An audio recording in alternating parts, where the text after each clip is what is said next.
உங்களுடைய ராசிக்கு பார்த்தலையானால் 27/11/2025 அன்னைக்கு சுக்கிரன் வரார். அதாவது சுக்கிரன் உங்களுடைய ராசிக்கு 9ஆம் இடத்துக்கு வரார். 9ஆம் இடத்தில் சுக்கிரன் வரும்போது தந்தையின் உடல்நிலையில் இன்னும் பின்னடைவு இருக்கக்கூடிய வாய்ப்பு உண்டு. வெளிநாடு போகணும்னு பார்த்துட்டு இருக்கவங்களுக்கு சற்று பின்னடைவு இருக்கக்கூடிய வாய்ப்புகள் நிச்சயமாக இருக்கும். அது தவிர புதன் உங்களுடைய ராசிக்கு 9ஆம் இடத்துக்கு வரக்கூடிய காலகட்டம், அதாவது 6/12/2025 3 கிரகங்கள் 9ஆம் இடத்துல இருக்கு. அதாவது சூரியன், புதன் மற்றும் சுக்கிரன் இருக்கக்கூடிய காலகட்டமாக அமையும். இந்த காலகட்டத்தில் பார்த்தீங்கன்னா தந்தையின் உடல்நிலையில் அவ்வளோ பெரிய ஏற்றம் இருக்கக்கூடிய வாய்ப்புகளில் உடல் நலத்தில் பிரச்சனை இருக்கும். புதிய கடன் வாங்க வேண்டிய காலகட்டமாக அமைய போகிறது. மொத்தத்தில் பார்த்தீங்களேனால் இந்த மீன ராசிக்காரர்களுக்கு 7.5 சனி, 12ஆம் இடத்துல சனி பகவான் வக்கர நிவர்த்தி ஆயிடுத்து. அதனால தேவையில்லாத செலவுகள் வரக்கூடிய வாய்ப்பு இருக்கும். வருமானத்தை விட அதிகமான செலவுகள் இருக்கக்கூடிய வாய்ப்புகள் உண்டு. வெளியூர், வெளிமாநிலம், வெளிநாடு செல்லக்கூடிய வாய்ப்புகள் நிச்சயமாக இருக்கும். படிப்புக்காக, மேற்படிப்புக்காக செல்லக்கூடிய வாய்ப்புகள் நிச்சயமாக இருக்கும். உங்களுடைய தந்தையின் மூலியமாக சிறு சிறு தொல்லைகள் வரும். தந்தைக்கு உடல்நிலையில் பாதிப்பு இருக்கும்.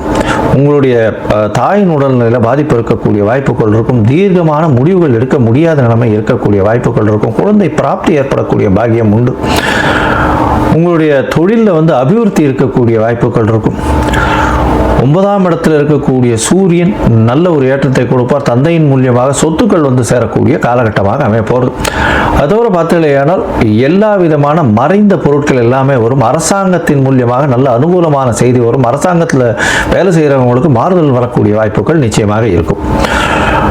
இந்த மாதத்தில் உங்களுடைய சில நாட்கள் சந்திராஷ்டம நாட்களாக வருது. அந்த சந்திராஷ்டம நாட்கள் அப்படின்னு சொல்லக்கூடியது 18/11/2025 20/11/2025 வரலும் உண்டான நாட்கள். இந்த நாட்களில் புதிய முயற்சி வேண்டாம். வெளியூர், வெளிமாநில பிரயாணம் வேண்டாம். பொறுமையாக இருக்கிறது ரொம்பவுமே நல்லது. ஒரு வேளை நீங்கள் பண்ண வேண்டி இருந்ததுன்னா அருகில் இருக்கக்கூடிய கோவிலில் உங்களால் முடிஞ்ச அளவுக்கு நெல் தானமாக கொடுத்துட்டு போங்க.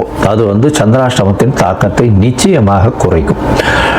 இந்த மாதம் நீங்கள் முடிஞ்சதேயானால் அருகில் இருக்கக்கூடிய நாமக்கல் ஆஞ்சநேயரை போய் வழிபட்டுட்டு வாங்க. அதுக்கப்புறம் தேங்காய் தானம் கொடுங்க.